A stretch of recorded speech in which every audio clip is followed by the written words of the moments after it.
ആ കവിതയിൽ ഒരുപക്ഷെ ആശാന്റെ കാവ്യഭാവന ഏറ്റവും ഒടുവിൽ ആശ്ലേഷിക്കാൻ ശ്രമിച്ച ബൗദ്ധമായ സാഹോദര്യ കൽപ്പനയുടെ ബിംബങ്ങൾ, സൂചനകൾ വീണപൂവ് മുതൽ തെളിയുന്നുണ്ട് എന്നുകൂടി ഒരുപക്ഷെ ഇന്ന് തിരിഞ്ഞു നോക്കിയാൽ കാണാനായിട്ട് കഴിയും. ഒന്നല്ലി നാമ ഈ സഹോദരരല്ലി പൂവേ, ഒന്നല്ലി കൈ ചമച്ചതു നമ്മയെല്ലാം എന്ന് ചോദിക്കുന്നുണ്ട്. ഇങ്ങനെ ആധുനികമായ ഒരു വ്യക്തിബോധത്തിൽ നിന്ന് പിറവിയെടുക്കുന്ന ഒരു സൗന്ദര്യ സങ്കല്പത്തെ ഉയർത്തിക്കൊണ്ടുവരികയും ആ സൗന്ദര്യ സങ്കല്പത്തെ സാഹോദര്യം എന്ന ഒരാശയത്തിലേക്ക് ചേർത്ത് വയ്ക്കുകയും ചെയ്തുകൊണ്ടുകൂടിയാണ് വാസ്തവത്തിൽ വീണപൂവ് നമ്മുടെ കാവ്യചരിത്രത്തിലെ വലിയൊരു വഴിത്തിരിവായി മാറിയത് എന്ന് ഇപ്പൊ നാം കൂടുതൽ ശ്രദ്ധയോടെ മനസ്സിലാക്കേണ്ടതുണ്ട്. കാരണം ഈ സാഹോദര്യം എന്നത് പിന്നീട് നമ്മുടെ സാമൂഹ്യ ചരിത്രത്തിലെയും രാഷ്ട്രീയ ചരിത്രത്തിലെയും സുപ്രധാനമായ മൂല്യങ്ങളിൽ ഒന്നായി തീർന്നു എന്ന് നമുക്കറിയാം. ഈ വീണപൂവിൽ നിന്ന് ആശാൻ സ്നേഹസങ്കല്പങ്ങളുടെ മറ്റൊരു പടവിലേക്ക് സഞ്ചരിക്കുന്നത് നളിനിയിലും ലീലയിലുമാണ്. മാഷുവിടെ പറയുകയുണ്ടായി, ലീലയിലെയോ നളിനിയിലെയോ സ്നേഹസങ്കല്പം ഒട്ടുമേ സ്വാഭാവികമല്ല. ലീലാകാവ്യത്തിന്റെ ആമുഖത്തിൽ ആശാൻ എഴുതിയത് നളിനിയിലെ സ്നേഹഭാവന ലൗകിക രീത്യ അത്രയൊന്നും സാധുവല്ലാത്തത് കൊണ്ടാണ് താൻ ഇങ്ങനെ ഒരു കാവ്യം എഴുതുന്നത് എന്ന കാര്യം ആശാൻ സൂചിപ്പിക്കുന്നുണ്ട്. ആ കാവ്യത്തിലെ പ്രമേയമാകട്ടെ അതിനേക്കാൾ സാധുവല്ലാത്ത, ലൗകിക രീത്യ ഒട്ടും തന്നെ സാധുവല്ലാത്ത ഒന്നാണ്. ബാല്യകാലത്തെ കളിക്കൂട്ടുകാരായ ലീലയും മദനനും. ലീല വിവാഹിതയായി തീരുന്നു, ഭർത്തൃഗൃഹത്തിലേക്ക് പോകുന്നു, ഭർത്താവ് മരിക്കുന്നു, ലീല മടങ്ങി വരുന്നു, അച്ഛനും അമ്മയും മരിച്ചതായിട്ട് മനസ്സിലാക്കുന്നു, തൻ്റെ കളിക്കൂട്ടുകാരനെ തേടി കാട്ടിലേക്ക് പോകുന്നു. മദൻ, ഉന്മാദിയായ മദനനെ അവിടെ കാണുന്നു. ആ മദനെ കണ്ടതിന് മദനൻ ലീലയെ കാണുന്നതിന് പിന്നാലെ ദേവാനദിയിൽ ചാടി മരിക്കുന്നു. ലീല പിന്നാലെയും ചാടി മരിക്കുന്നു. ആരും തോഴി ഉലകിൽ മറയുന്നില്ല എന്ന അവസാനത്തെ ശ്ലോകവും വരുന്നു. അങ്ങനെ ഒരു പ്രണയ കൽപ്പന ഒട്ടുമേ സാധ്യമല്ല. മാരാർ അതിൻ്റെ പ്രമേയപരമായ വൈരുദ്ധ്യത്തിൽ ചെന്ന് തൊട്ടിട്ടാണ് ഈ ഭർത്താവിനെ കൊലപ്പെടുത്തുകയാണ് ചെയ്തത് എന്ന ആശയം ലീലയെ മുൻനിർത്തി പറയാൻ ശ്രമിച്ചത്. അത് വാസ്തവത്തിൽ മാഷ് ഇവിടെ സൂചിപ്പിച്ചതുപോലെ ആ കാവ്യത്തിന്റെ ഒരു അടിസ്ഥാന പ്രശ്നമേ അല്ല. വള്ളത്തോളാണ് അങ്ങനെ ഒരു പ്രമേയത്തിലെ വൈരുദ്ധ്യം അല്ലെങ്കിൽ പ്രമേയപരമായ ഭദ്രതയില്ലായ്മ ലീലാകാവ്യത്തിനുണ്ട് എന്ന് പറഞ്ഞു തുടങ്ങിയത്. വാസ്തവത്തിൽ ലീലാകാവ്യത്തെ സംബന്ധിച്ച ഒരു പ്രധാന പ്രശ്നമേ അല്ല ആ ഭർത്താവ് മരിച്ചോ ഇല്ലയോ, അതെങ്ങനെയാണ് മരിച്ചത് എന്നതൊന്നും. മറിച്ച് ലീലാകാവ്യത്തിലും അല്ലെങ്കിൽ മുമ്പുള്ള നളിനിയിലും ആശാൻ സ്നേഹം എന്ന് പറയുന്നതിനെ വാസ്തവത്തിൽ നമ്മുടെ സാമൂഹികമായ ക്രമങ്ങൾക്കപ്പുറത്തേക്ക് മനുഷ്യരെ കൈപിടിച്ചു കൊണ്ടുപോകുന്ന ഒരതീത മൂല്യമായി വികസിപ്പിക്കുന്നുണ്ട് എന്നതാണ് ഒരുപക്ഷെ അതിലെ പ്രധാനപ്പെട്ട ഒരു കാര്യം. ആശാൻ അവിടെ പല രൂപത്തിൽ ഈ സ്നേഹത്തിന്റെ മഹിമയെ കുറിച്ച് എഴുതുമ്പോൾ ഒരു സ്ഥലത്ത് എഴുതുന്നത് നളിനിയും ദിവാകരനും തമ്മിൽ അടുത്തെത്തുന്ന സന്ദർഭത്തിൽ ആശാൻ എഴുതുന്ന ഒരു ശ്ലോകം, കണ്ടതില്ലവർ പരസ്പരം മരം കൊണ്ടു നേർവഴി മറഞ്ഞിരിക്കയാൽ രണ്ടുപേരും അകതാരിലാർന്നിതുൽക്കണ്ഠ കാൺക ഹഹ ബന്ധവൈഭവം എന്നാണ്. അങ്ങനെ തമ്മിൽ കണ്ടില്ലെങ്കിലും ഈ ബന്ധവൈഭവം പ്രവർത്തിക്കുന്നു എന്ന് ആശാൻ കരുതുകയും ഈ ബന്ധവൈഭവം അനുരാഗമെന്ന് ആശാൻ പിന്നീട് പല നിലയിൽ വിശേഷിപ്പിച്ച അത് രണ്ട് മനുഷ്യർക്കിടയിലുള്ള അന്യോന്യ ആകർഷണത്തിന്റെ കഥയല്ല, മറിച്ച് ഞാൻ നേരത്തെ പറഞ്ഞ ജാതാനുരാഗം ഒരുവന്റെ മിഴിയിൽ മാത്രം തെളിയുന്ന വിശേഷ ഭംഗി, ആ ജാതാനുരാഗം ഒരുവന്റെ മിഴിക്ക് കാരണമായ ആന്തരികമായ അനന്യതയുള്ള ഒരു വ്യക്തി അതേപോലെ അനന്യതയുള്ള മറ്റൊരു വ്യക്തിയുമായി പുലർത്തുന്ന അത്രമേൽ അനന്യമായ ഒരു ബന്ധത്തെ, അതിൻ്റെ അനുഭവ മൂല്യത്തെയാണ് അനുരാഗം എന്ന് പറയുന്നത്. അതുകൊണ്ടാണ് പ്രൊഫസർ എം എൻ വിജയൻ ഒരിക്കൽ മലയാളത്തിൽ അനുരാഗം കണ്ടുപിടിച്ച ഒരാൾ കുമാരനാശാനാണ് എന്ന് പറയുന്നത്. ലീലാകാവ്യത്തിന്റെ തുടക്കം പ്രണയപരവശയെ ശുഭം എന്ന് പറഞ്ഞാൽ പ്രണയപരവശ എന്ന് ആശാൻ എഴുതുന്ന കാലത്ത് കേരളത്തിൽ പ്രണയം എന്ന വാക്ക് അങ്ങനെ വേരുപിടിക്കുകയോ പ്രണയാനുഭൂതിയുടെ ഒരു ലോകം കേരളത്തിൽ പ്രബലമാവുകയോ ചെയ്തിട്ടില്ല. ഉയർന്നു വരുന്ന പുതിയൊരു മനുഷ്യാനുഭവത്തിന്റെയും മാനുഷികമായ പുതിയൊരു കർത്തൃത്വത്തിന്റെയും അതിനിടയിൽ വികസിക്കാവുന്ന അനുഭൂതിയുടെ പുതിയൊരു മണ്ഡലത്തെയും ഒക്കെ സൂചിപ്പിക്കുന്ന പദമായിട്ടാണ് പ്രണയം എന്ന വാക്ക് നമ്മുടെ കാവ്യചരിത്രത്തിൽ അനുഭവ ചരിത്രത്തിൽ നിലനിൽക്കുന്നത്. അതിനെ ആശാൻ പിന്നീട് ഈ അതീതമായൊരു മൂല്യത്തിലേക്ക്, ഒരുപക്ഷെ ഒരു അതീത മൂല്യം എന്ന് തോന്നാവുന്ന നിലയിലേക്ക് അനുരാഗത്തെ ഉയർത്തുകയും ഈ അനുരാഗം ഒരധ്യാത്മത്തിന്റെ തലത്തിലാണോ അതിഭൗതികതയുടെ തലത്തിലാണോ എന്ന് തോന്നിപ്പിക്കാവുന്ന ധാരാളം വിശേഷണങ്ങൾ അതിന് നൽകുകയും ചെയ്യുന്നുണ്ട്. ആശാന്റെ പ്രസിദ്ധമായ വിശേഷണങ്ങളിൽ ഒന്ന് മാംസനിബദ്ധമല്ല രാഗം എന്നാണ്. അനുരാഗം മാംസബദ്ധമല്ല എന്ന് പറയുന്നു. എന്തുകൊണ്ടാണ് ആശാൻ അനുരാഗം മാംസബദ്ധമല്ലാതെ പോയത് എന്നതിന് അക്കാലത്തുണ്ടായിരുന്ന പ്രധാനപ്പെട്ട ഉത്തരങ്ങളിലൊന്ന് ഗുരുവിന്റെ വലിയ ഒരു സ്വാധീനത്തിലും ഗുരുവിന്റെ ശിഷ്യൻ എന്ന പദവിയിലുമൊക്കെ കഴിഞ്ഞതുകൊണ്ട് ശരീരബദ്ധമായ രാഗത്തിൽ നിന്ന് അതിനപ്പുറത്തുള്ള ആത്മീയമായ ഒരു മൂല്യത്തിലേക്ക് ആശാൻ അനുരാഗത്തെ പരിഭാഷപ്പെടുത്തുകയാണ് ചെയ്തത് എന്നതാണ്. ഒരുപക്ഷെ അതുണ്ടാവാം, അതില്ല എന്ന് നമുക്ക് പറഞ്ഞുകൂടാ. മാഷയുടെ നേരത്തെ വിശദീകരിച്ചതുപോലെ ആശാന്റെ ഉള്ളിൽ അലയടിച്ചുകൊണ്ടേയിരിക്കുന്ന ഒരു വലിയ ചൈതന്യ രൂപമായി ഗുരു എപ്പോഴും ഉണ്ടായിരുന്നു. അതുകൊണ്ട് ഇതൊരു തെറ്റായ നിരീക്ഷണമല്ല.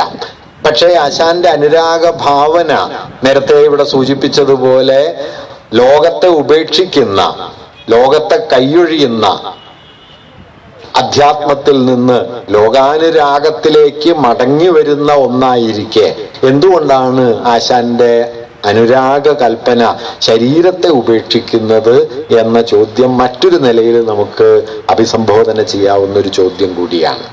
വാസ്തവത്തിൽ അങ്ങനെ നോക്കാൻ തുടങ്ങിയാൽ അത് ഇതിനെ സംബന്ധിച്ച് മാത്രമല്ല, ശരീരത്തെ സംബന്ധിച്ച് മാത്രമല്ല, ലീലയിലെയും നളിനിയിലെയും ഒക്കെ പ്രണയം നോക്കിയാൽ, കരുണയിലെ പ്രണയം നോക്കിയാൽ, ചണ്ടാലഭിക്ഷുകിയിലെയും ദുരവസ്ഥയിലെയും ഒക്കെ പ്രണയം നോക്കിയാൽ സ്വാഭാവികമെന്ന് വിളിക്കാവുന്ന അനുഭവ പരിസരങ്ങളിലോ സ്ഥലങ്ങളിലോ ബന്ധരൂപങ്ങളിലോ ഒന്നുമല്ല ഈ അനുരാഗ കൽപ്പനകൾ ആവിഷ്കൃതമായിട്ടുള്ളത്, അരങ്ങേറുന്നത് എന്ന് കാണാൻ കഴിയും. നല്ല ഹൈമവത ഭൂവിലാകാം, രേവാനദിയുടെ തീരത്താവാം, ചുടലപ്പറമ്പിലാകാം, കലാപത്തിന് ശേഷമുള്ള ഏതെങ്കിലും ഒരു ഒളിയിടത്തിലാകാം, അല്ലെങ്കിൽ ബുദ്ധന്റെ ആശ്രമത്തിലാകാം. ഇവിടെയൊക്കെയാണ് അനുരാഗത്തിന്റെ ഒരു പ്രവൃത്തി മണ്ഡലം ആശാൻ കൽപ്പന ചെയ്യുന്നത്. ആശാന്റെ അനുരാഗത്തിന്റെ സ്ഥലം ഒട്ടുമേ സ്വാഭാവികമല്ല എന്ന് വേണമെങ്കിൽ പറയാം. വീട്ടകങ്ങളിലല്ല, നാട്ടടവഴികളിലല്ല, കൊട്ടാരങ്ങളിലോ മണിമന്ദിരങ്ങളിലോ ഒന്നുമല്ല ആശാന്റെ അനുരാഗം അരങ്ങേറുന്നത് എന്ന് പറയാം.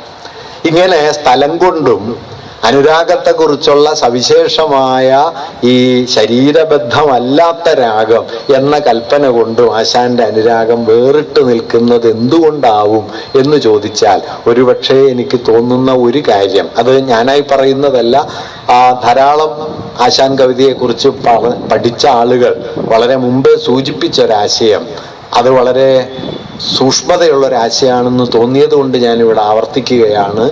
അത് ഈ ശരീരത്തെ കേന്ദ്രമാക്കുന്ന ഒരു അനുരാഗ കൽപ്പനയ്ക്ക് പ്രവർത്തനക്ഷമത കൈവന്നാൽ മലയാളിയുടെ ശരീരം ജാതി ശരീരങ്ങൾക്കപ്പുറത്തേക്ക് വളർന്നിട്ടില്ലാത്ത, അഥവാ ജാതി ശരീരങ്ങളിൽ നിന്ന് മനുഷ്യ ശരീരത്തിലേക്ക്, ജാതി ശരീരങ്ങളിൽ നിന്ന് പൗരശരീരത്തിലേക്ക് മനുഷ്യാനുഭവങ്ങൾ പരിണമിച്ചിട്ടില്ലാത്ത ഒരു കാലത്ത് അനുരാഗത്തെ ശ്രേണീബന്ധങ്ങൾക്ക് അപ്പുറമുള്ള ഒരു ആദർശ സ്ഥാനമായി കണ്ട ഒരു കവിക്ക് അനുരാഗത്തെ ശരീരത്തിലേക്കോ അനുരാഗത്തെ ഔപചാരികമായ സ്ഥലങ്ങളിലേക്കോ കൊണ്ടുവരിക സാധ്യമല്ല എന്നും കാണാം.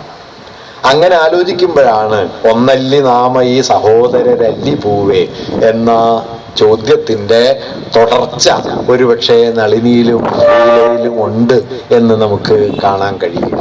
ഈ സാഹോദര്യത്തെ അസാധ്യമാക്കുന്ന ജാതി ശ്രേണികളുടെ തട്ടുതിരിഞ്ഞ ജീവിതാവസ്ഥകളുടെ ഒരു വലിയ പ്രതലം അന്ന് കേരളീയ ജീവിതത്തിൽ പ്രബലമായിട്ടുണ്ട്. ഈ തട്ടുതിരിയലിനെതിരെയുള്ള മാനുഷികമായ ഏകതയുടെ ഒരു ആദർശ സ്ഥാനമായിട്ടാണ് ആശാൻ അനുരാഗത്തെ കാണുന്നത്. അതുകൊണ്ട് അത് രണ്ട് വ്യക്തികൾക്കിടയിലുള്ള സ്വാഭാവികമോ അല്ലെങ്കിൽ ലൗകികമോ ആയ ബന്ധം എന്നതിനപ്പുറം രണ്ട് വ്യക്തികൾക്കിടയിൽ രൂപപ്പെടാവുന്ന ആദർശാത്മകമായ ഒരു മൂല്യം എന്ന നിലയിലാണ് ആശാൻ ഭാവന ചെയ്യുന്നത് എന്ന് വേണമെങ്കിൽ കരുതാം. അങ്ങനെ സ്നേഹം എന്നതിനെ അതിതീവ്രമായ പ്രണയാനുഭവമാക്കി ഉയർത്തുകയും ആ പ്രണയാനുഭവത്തെ സാമൂഹിക ശ്രേണികളെയും സാമൂഹ്യമായ അസമത്വങ്ങളെയും മറികടന്നു പോകുന്ന ഒരാദർശ സ്ഥാനം എന്ന നിലയിലേക്ക് കൊണ്ടുപോവുകയും ചെയ്തുകൊണ്ടാണ് ലൗകിക രീത്യാ സാധുവല്ലാത്ത സ്നേഹസങ്കല്പങ്ങളെ ആശാൻ ലീലയിലും അതുപോലെ നളിനിയിലും ആവിഷ്കരിക്കുന്നത്. ഒരിടത്തല്ല പലയിടങ്ങളിൽ ആശാൻ അത് സൂചിപ്പിക്കുന്നുണ്ട്. പഴകിയ തരുവല്ലി മാറ്റിടാം, പുഴയൊഴുകും വഴി വേറെയാക്കിടാം, കഴിയുമിവ മനസ്വിമാർ മനസ്സൊഴിവതശക്യമൊരാളിലൂന്നിയാൽ.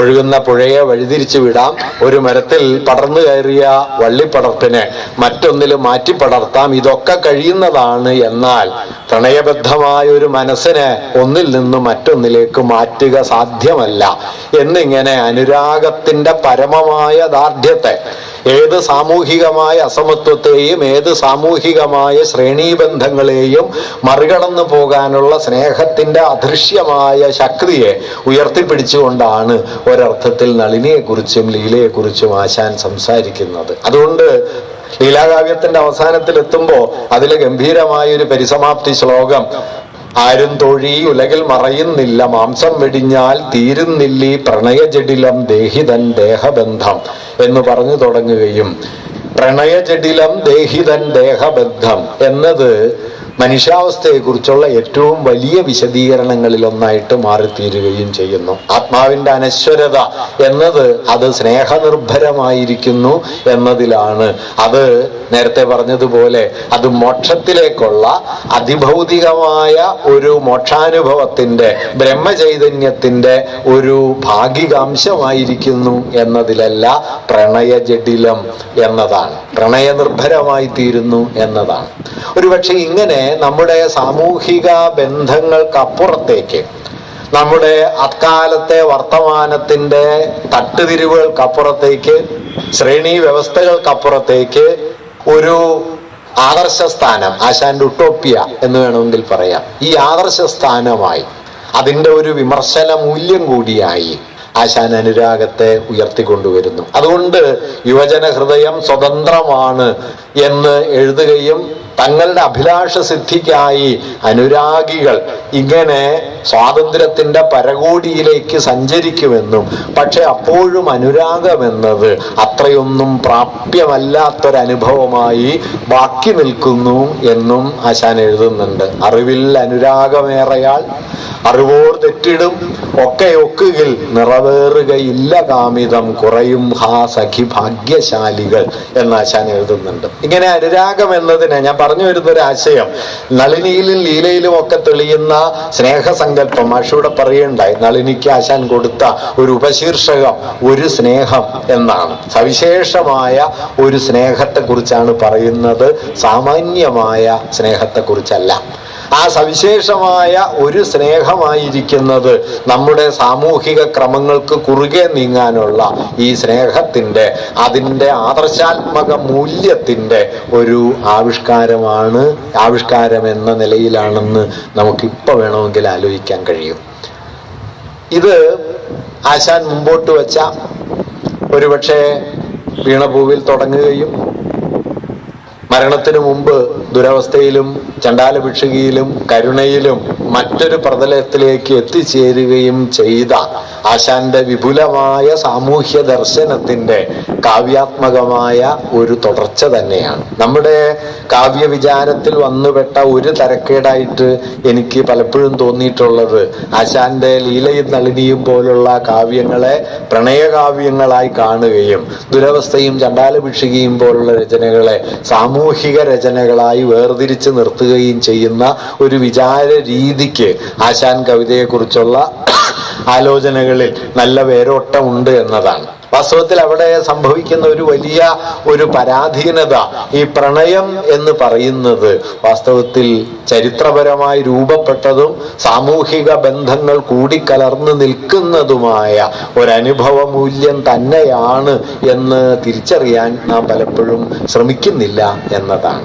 ആശാന്റെ കവിതകളിൽ എന്തുകൊണ്ട് അക്കാലത്തെ ഒരു കവിയിലും തെളിഞ്ഞു കാണാൻ പറ്റാത്ത മട്ടിൽ അനുരാഗത്തിന്റെ ഈ ലോകം അലയലയായി വന്നുകൊണ്ടേയിരിക്കുന്നു എന്നാലോചിച്ചാൽ, ഈ അനുരാഗം കേവലമായ രണ്ട് വ്യക്തികൾക്കിടയിലെ സ്നേഹബന്ധങ്ങൾക്കപ്പുറം സാമൂഹികമായ ഒരു പുതിയ മൂല്യത്തെ ഉയർത്തിക്കൊണ്ടുവരാൻ ശ്രമിക്കുന്നുണ്ട് എന്ന് നമുക്ക് മനസ്സിലാക്കാൻ പറ്റും. ആ സാമൂഹിക മൂല്യമാണ് ഒന്നല്ലി നാമ ഈ സഹോദരരല്ലി പൂവേ എന്ന് വീണഭൂവിൽ ചോദിച്ചു തുടങ്ങുന്നത്. അത് ആശാന്റെ കവിതയിൽ മാത്രമല്ല, ഒരുപക്ഷെ നമ്മുടെ സാമൂഹിക ദർശനത്തിന്റെ വിശാല ചക്രവാളത്തിൽ നവോത്ഥാനത്തിന്റെ വിശാലമായ ഒരു ഭൂമികയിൽ അന്ന് പല രൂപത്തിൽ അത് ഉയർന്നു വന്നിട്ടുള്ളൊരു ചോദ്യമാണ്. ആ ചോദ്യം നേരത്തെ ഇവിടെ സൂചിപ്പിച്ചതുപോലെ മനുഷ്യാണാം മനുഷ്യത്വം ജാതൃഗോത്രം ഗവാം യഥ എന്ന് പറയുന്നത് പോലെയോ, ഒരു യോനി ഒരാകാരം ഒരു ഭേദവുമില്ലതിൽ എന്ന് പറയുന്നത് പോലെയോ, പുണർന്നു പെറുന്നതെല്ലാം ഒരു ഇനമാം എന്ന് പറയുന്നത് പോലെയോ ഉള്ള ഒരു വലിയ സമത്വ സങ്കല്പത്തെ ഇന്ത്യ സഹസ്രാബ്ദങ്ങളായി നിലനിർത്തിപ്പോന്ന ശ്രേണീകൃതമായ അസമത്വത്തിനെതിരെ ഇന്ത്യയിൽ രൂപപ്പെട്ട ഏറ്റവും വലിയ സമഭാവനാ സങ്കല്പമായ സാഹോദര്യത്തെ ഇങ്ങനെ സവിശേഷമായൊരു മൂല്യമായി പ്രകാശിപ്പിച്ചുകൊണ്ടുകൂടിയാണ് ആശാന്റെ സ്നേഹസങ്കല്പം പ്രവർത്തിക്കുന്നത് എന്നാണ് ഞാൻ പറയാൻ ശ്രമിക്കുന്ന ഒരു കാര്യം. അതുകൊണ്ട് ആശാൻ കവിതയിലെ പ്രണയം എന്നതിനെ കേവലമായ ഔപചാരികമായ ഒരു അർത്ഥത്തിനപ്പുറത്തേക്ക് നമുക്ക് കൂട്ടിക്കൊണ്ടുപോകാനായിട്ട് കഴിയും. ഇതിന്റെ കൂടുതൽ തീവ്രമായ തുടർച്ച ഒരുപക്ഷെ ചിന്താവിഷ്ടയായ സീത പോലെ ഒരു കൃതിയിലുണ്ട്. സീതാകാവ്യത്തിലാണ് ആശാൻ തൻ്റെ കാവ്യജീവിതത്തിൽ ഹൈന്ദവമായ ഒരു പാരമ്പര്യത്തിലേക്ക് മടങ്ങി വന്നത്, ഒരേ ഒരു തവണ മടങ്ങി വന്നത് എന്ന് നമുക്കറിയാം. മറ്റെല്ലായിടത്തും ആശാൻ ഒന്നുകിൽ സ്വതന്ത്ര സങ്കല്പങ്ങൾ അല്ലെങ്കിൽ ബൗദ്ധ പാരമ്പര്യത്തിൽ നിന്നോ പാശ്ചാത്യ കാവ്യ സങ്കല്പങ്ങളിൽ നിന്നോ ഒക്കെ സ്വീകരിച്ച ആശയങ്ങൾ ഇവയൊക്കെ മുൻനിർത്തി സംസാരിക്കുകയാണ് പൊതുവിൽ ചെയ്തത്. ചിന്താവിഷ്ടയായ സീതയിലാണ് ആശാൻ രാമായണത്തിലേക്ക് മടങ്ങി വന്നത്, ഇന്ത്യൻ ഇതിഹാസ പാരമ്പര്യത്തിലേക്ക് മടങ്ങി വന്നത്. അങ്ങനെ മടങ്ങി വന്ന് ആശാൻ ആ പാരമ്പര്യത്തിനകത്ത് കയറി അതിൻ്റെ മൂല്യവ്യവസ്ഥക്കെതിരെയുള്ള വലിയൊരു കലാപത്തിന് വഴിയൊരുക്കുക കൂടിയാണ് ചെയ്തത്. ആ കലാപത്തിന്റെ വഴി ആശാൻ അനുരാഗത്തെയും അതുപോലെ ബ്രാഹ്മണ്യത്തിന്റെ മൂല്യവ്യവസ്ഥയെയും കുറിച്ചുള്ള വലിയ പുനരാലോചനകളിലൂടെയാണ് നിർവഹിച്ചത് എന്നും നമുക്ക് നോക്കിയാൽ കാണാൻ കഴിയും. എന്തായിരുന്നു ആശാന്റെ ഈ കാവ്യ വിപ്ലവത്തിൽ ചിന്താവിഷ്ടയായ സീതയ്ക്കുള്ള സ്ഥാനം എന്നത് നാം ആലോചിക്കേണ്ടതാണ്. അക്കാലത്ത് കേരളത്തിലെ കവികളിൽ ഒരാളായിരുന്ന പള്ളത്ത് രാമൻ രാമായണത്തിലെ ബ്രാഹ്മണിക മൂല്യങ്ങൾക്കെതിരെ രാവണായനം എന്ന ഒരു കാവ്യം എഴുതാനായിട്ട് തീരുമാനിക്കുകയും രാവണനെ കേന്ദ്രമാക്കി രാമന്റെ മൂല്യവ്യവസ്ഥയെ, ബ്രാഹ്മണ്യത്തിന്റെ മൂല്യവ്യവസ്ഥയെ വിമർശിക്കുകയും ചെയ്യാം എന്നൊരാശയം മുമ്പോട്ട് വെക്കുന്നുണ്ട്. കേസരി അന്ന് പത്രാധിപരാണ്, കേസരി പത്രമുള്ള കാലാണ്. ഇതേക്കുറിച്ച് തൻ്റെ പത്രത്തിലെ മുഖപ്രസംഗങ്ങളിൽ ഒന്നിൽ കേസരി എഴുതുന്നുണ്ട്. മറ്റൊരു സന്ദർഭത്തിൽ ഈ രാവണായനം എന്ന കൃതിയുടെ സാധ്യതയെക്കുറിച്ച് കേസരി വിശദമായിട്ട് എഴുതുകയും രാവണനെ ഒരു കേന്ദ്ര കഥാപാത്രമായി സ്വീകരിക്കുന്ന സമയത്ത് നിങ്ങൾക്ക് എവിടെ നിന്നല്ല രാവണനെ കുറിച്ചുള്ള സങ്കല്പങ്ങൾ സ്വീകരിക്കാം, ജൈന പാരമ്പര്യത്തിലെ രാവണ സങ്കല്പത്തിന്റെ സവിശേഷത എന്താണ് എന്നൊക്കെ വിശദീകരിക്കുകയും ചെയ്തിട്ടുണ്ട്. എങ്കിലും ഈ കേസരി മുഖപ്രസംഗത്തില് ഇങ്ങനെ ഒരു കാവ്യം എഴുതുന്നതിന്റെ സാധ്യതയെ പ്രശംസാപൂർവം പറഞ്ഞതിന് ശേഷം കേസരി എഴുതുന്ന ഒരു വാക്യം, പക്ഷെ രാവണായനം എഴുതിക്കൊണ്ട് മിസ്റ്റർ പള്ളത്ത് രാമൻ സാധിക്കാനിരിക്കുന്ന വിപ്ലവത്തിന്റെ പല മടങ്ങ് വിപ്ലവം രാമായണം വീണ്ടും എഴുതിക്കൊണ്ട് മിസ്റ്റർ കുമാരനാശാൻ സാധിച്ചിട്ടുണ്ട് എന്ന് നാം കാണണം എന്ന്.